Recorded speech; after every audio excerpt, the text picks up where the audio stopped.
Hello everyone and welcome to my YouTube channel. Today we are going to discuss how to fix enable to verify app. For example, if you try to download an app from the app store and after that you see an error related to an enable to verify app for a specific app.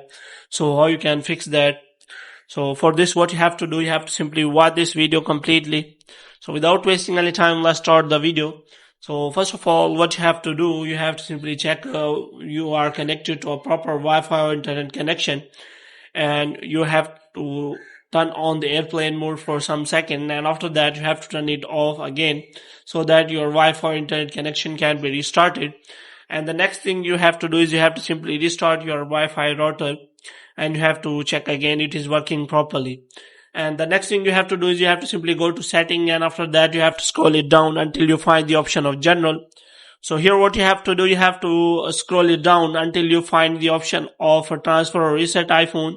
So here you have to simply click on reset all network setting, and after resetting your network setting you can also click on reset location and privacy. And after resetting network setting and location and privacy, you have to simply check whether your problem has been solved or not. If the problem is still there, then what you have to do, you have to again click on setting, and after that you have to go to general and you have to click on software update, and you have to make sure that you have installed an updated version of the software.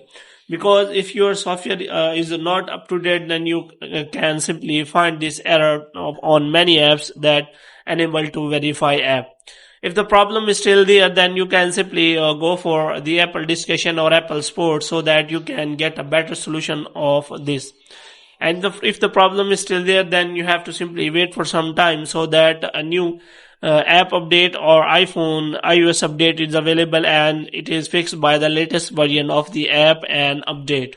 So hope you have liked this video. If you want to get more videos like these, you can subscribe our channel.